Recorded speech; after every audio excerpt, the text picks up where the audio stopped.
The Patreon website creates a platform where we can support creators whose content wouldn't necessarily be viable financially on the big platforms. So in the next few weeks, we're going to share some of the projects that we support directly with the hopes that you might be encouraged to support some of these projects as well. Here we go.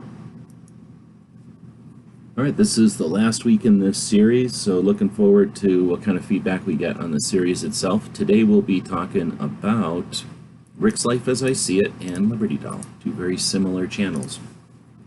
So Rick's Life as I See It is one of the alumni from the Gun Channel days. It looks like he doesn't post over here too often. His last post was in April of 2019. However, Rick hosts live conversations weekly, two of them, one on Wednesday and one on Saturday.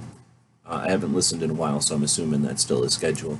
And he opens up the Wednesday conversation to those shooting with a disability or focused on topics that relate to that. And then his Saturday show is called Rick's Life as I See It.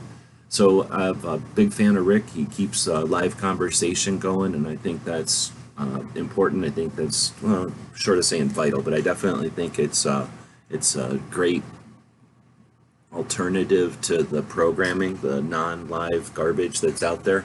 And while I don't necessarily watch Rick's show each week anymore, I really appreciate what he's doing.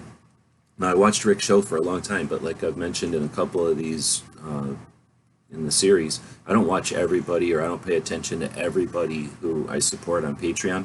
It's because there's just not enough time in the day, but in this case, it's because Rick's so pessimistic. I like Rick, and I'm impressed with his, his histories, what he's done, and how he's shared it, and I acknowledge all that, but he's so pessimistic and angry. I just, at least compared to the other people I follow, I let Rick do his thing. I'm not trying to change Rick. I'm glad that he's doing his thing, and people obviously appreciate it. He's quite successful for what he puts into it, I believe. And again, I support him, again, at $1 a month. He's got 13 Patreons, so I'm sure Rick appreciates that. He's in my boat, or I'm in his boat. We're at the end of the spectrum where I appreciate every single one of the Patreons, every single dollar that comes in.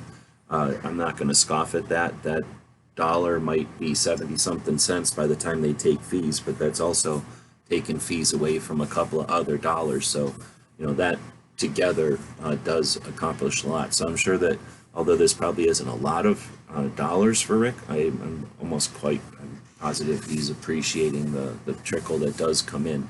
It allows him at least to eat a meal or pay a small bill. And again, I think it'd be great to see what would happen if Rick was in a whole different level where he didn't have to worry about it. Let's say he had 130 or 500 Patreons, and he had enough income coming in from Patreon that he could take his projects to the next level. He's got plenty of experience, and it would be great to see where he would take it. Then we go to Liberty Doll. Like I said, very similar channel, only she's a girl. I guess she's a little different because she's some sort of a therapist or something, and her and her family moved from Massachusetts down to South Carolina or something like that. Just recently, this year, or just at the end of last year, she's recently announced that she's pregnant for the first time, and on the way with that. She'll be starting another channel to talk about that, and that's awesome. She's Liberty Doll, but she focuses on Second Amendment quite a bit, as you can see in her logo. Firearms are a good, consistent focus of her content, but not her only content. So as an ambassador to the rest of people out there, nobody's going to reach everyone. Liberty Doll certainly reaches the libertarian and the people that are looking for a take on the news that's quick, efficient, and smart, and not repetitive and clickbaity. So I appreciate Liberty Doll for what she does and what she offers with her Friday night shows. Each Friday she goes live, and she's been doing that now for a long time. I think that's the core of what she offers. Now, she doesn't just go live. She prepares by paying attention to the news and gathering some insight and some commentary to it, and hosts a live conversation that she participates in. In other words, the people, by showing up, you can participate with the show. And I think she hosts it in a great way. She's, again, capable and smart, so unlike a lot of people who just regurgitate whatever they've seen and get angry about it, She's got more to add to it, and some little bit of humor, so that it's not a waste of time and you're still getting a good download of info. So great show, happy to support her. If I had more money, I'd support some of these people more than $1 a month. But as you know, I'm not. I'm getting most of my income from Patreon. So I'm really just turning around some of the funding that's coming into the channel to support some of the people. Now Yankee is making way more than what he needs that dollar. But again, we're friends, and I'm going to support not just the financial thing, but to have those links back and forth. So again, I hope this series has been insightful. A lot of people hate informational. Maybe I don't want to incite nothing. Hopefully the series has been informational. I know a lot of people hate the Patreon platform. I don't think as many people hate the platform because of something that's happened to them or something that they're aware of that's real, as much as people that hate the platform because they were told to hate it by somebody who either didn't know how to do it right, or just did an even effort and wasn't just, offered riches by showing up. And, people get butthurt in different ways, and then they can't handle the concept of not having figured it out, so they'll trash the system. And I can tell you that it's an awesome system. I'm personally aware of some people that are making many, many thousands of dollars a month.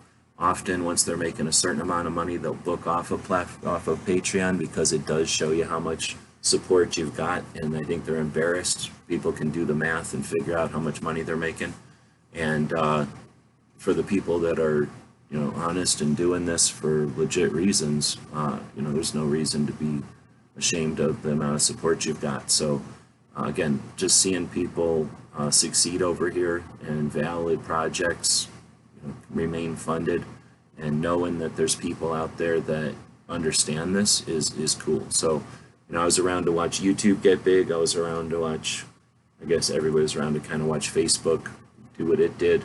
But this Patreon in the last few years has reminded me of the maturity or the growth of the YouTube platform into more than just a video hosting platform, but a community.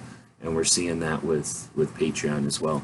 Most of our Patreons, now that we've gone back and taken a look at our Patreons over time, in order to say thanks to them all, not just the ones that are currently with us, we noticed that quite a few of our Patreons have been with us long term, and that's awesome. It's different than a subscriber on a anonymous platform. These are people that have a more more close relationship with them, because we're doing different stuff over here. Most people are. All right, with that, we're ending the series. Let us know what you think. All right, that one just won't work anymore, so we're going to end with this one. Thank you for supporting our projects. If you'd like to buy us a cup of coffee, check out our Patreon channel.